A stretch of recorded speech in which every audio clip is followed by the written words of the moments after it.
Hi, greetings from Harrisonburg, Virginia.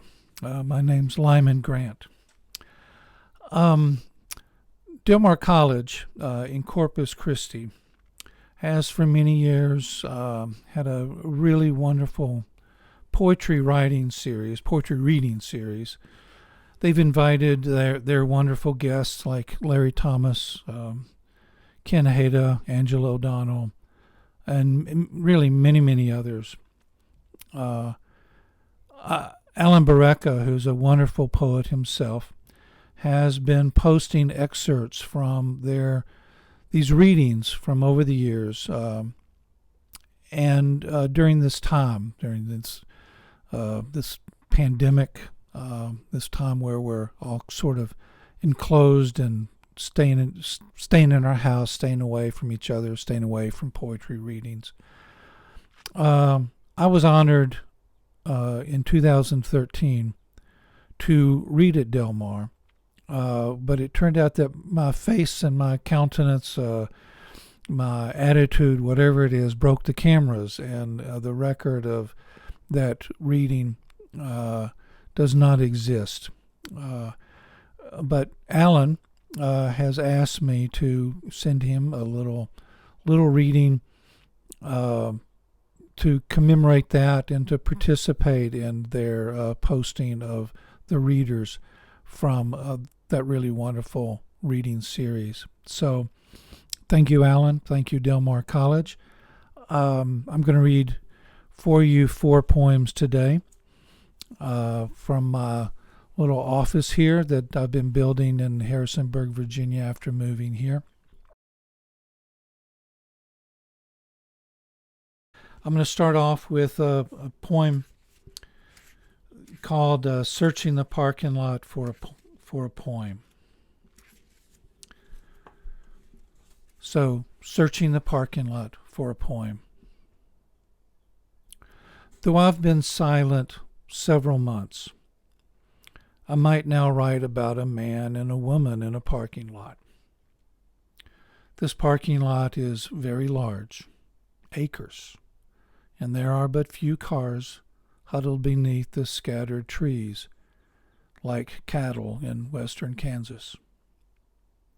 I would want to be clear, to make understood that the distances are vast, and that the air contains a heat, something like 4 in the afternoon, the air like that last still moment inside a balloon just before the balloon blows up. I could say something about the man and his marriage, and about the woman and her marriage, but I might not. It would be better to mention his car was a long way from her car, but that he walked with her all the way to the far end of the lot where her car stood, and then when she left, he walked all the way back.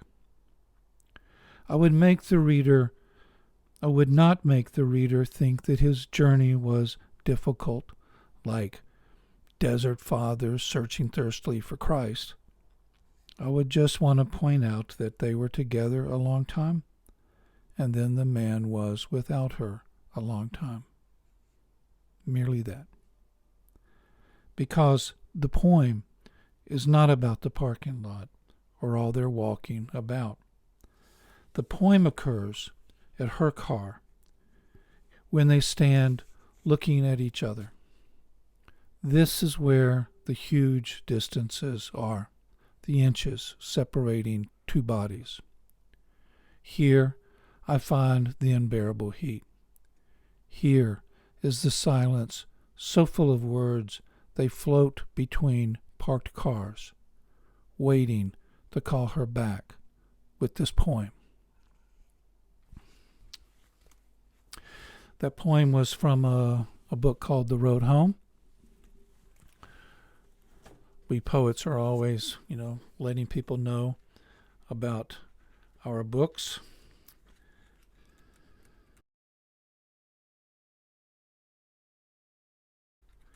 My second poem kind of follows on the same theme. This desire to find words to capture a moment that we're having difficulty, that I'm having difficulty understanding. This poem is called The Other Writer's Block, and it's in 3 parts. And I'm going to do that awful thing with the air quotes to note when words are quoted in here. Part 1. A student stands in my doorway, confessing some desperate blockage in my creative faculties. And before I can inquire if she really talks like that, or if she picked it up like strep by listening too closely to the exalted professors at our institution of higher learning, she tilts her head and does something funny with her eyes and then her lips and says, I wouldn't understand, that nothing like that could ever happen to me. Part 2. Remembering my unfinished poems from the beginning of the term, I try to name once again the stack of papers on the front right corner of my desk. I call it a mountain, then a dunghill. The phrase, a ringing telephone I don't want to answer, runs through my head. Next, it's a bouquet. The pen scratches on a piece of scrap the tears of black desire in a white sea, and crosses that out. Finally, I hear sprouting voices singing the irradiated waltz of the polluted compost of the 20th century. The hour passed. I put away my pen and amble to my morning composition class, leaving the metaphors ungraded and unremarked. Part 3. Even though it's my office hour, I imagine that if I shut the door and staunched the flow of words not my own, some trickle from the reservoir of either hope or memory might moisten the dry arroyo of my personal voice. The lessons write every day. Write the things you care about. Write from your own perspective. Begin to crowd the corridor, and soon one of them gets rowdy and rips from the closed door my favorite wry New Yorker cartoon. Then all hell breaks loose, and pretty soon James Wright comes barreling in, screaming, I have wasted my life, and Rilke returns from the realm of the angels, whispering, you must, your life, change. And I begin to envision myself an astronaut or a penitent, anything cut off and alone, a piece of string, an insect husk. And just when I'm about to yell that they must silence themselves and stand in line like everything else, someone knocks on my door, and before I can ignore him or her, a student opens the door and asks, have you graded my essay yet?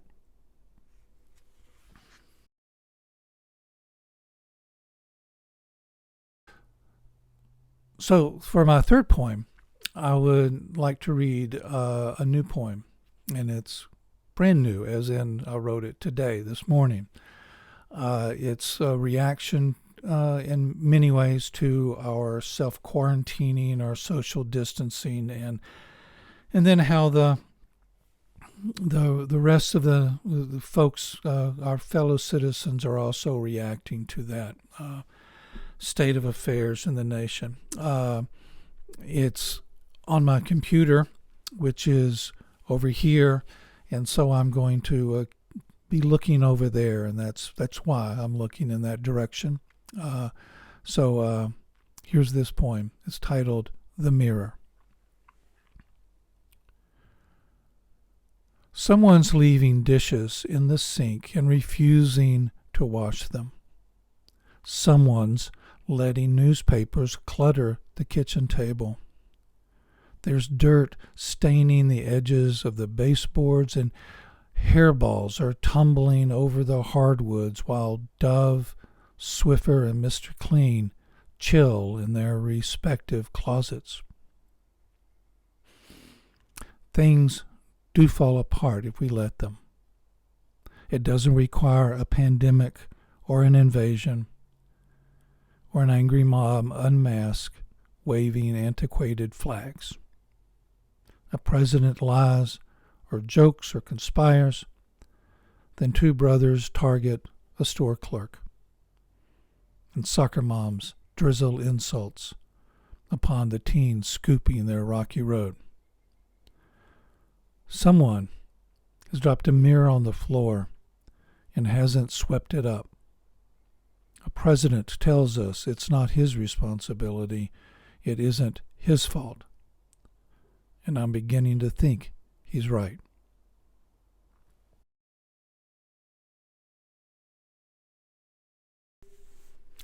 For my fourth poem, I'd like to read one from my most recent book of poems, 2018 Found Poems and Weather Reports. There you can see the stormy cover for a book about a stormy year. This poem is from October 25th. So on Facebook, all my poet friends are mourning the death of Tony Hoagland at 64. Ha, I think I've outlived him. Ha, I think. Now we know that irony cannot prevent or cure cancer. My friends add hearts, meaning love, and faces with tears, meaning sadness, and thumbs up, meaning like. That one confuses even me. But I think maybe now I will be able to write a poem better than he wrote, has written, or is done writing. At least he won't write any more poems better than my poems. Then, I think maybe I'm still getting the whole thing wrong. Every photo I see of Tony Hoagland shows him smiling, like big, broad, shit-eating grins. Damn, I think. Good job, Tony. Well, thanks for listening. I appreciate your time. I do hope that you are taking care of yourselves and staying healthy, doing all the things you can do to make sure that you are strong and living through this time the best you can. Thank you. Be well.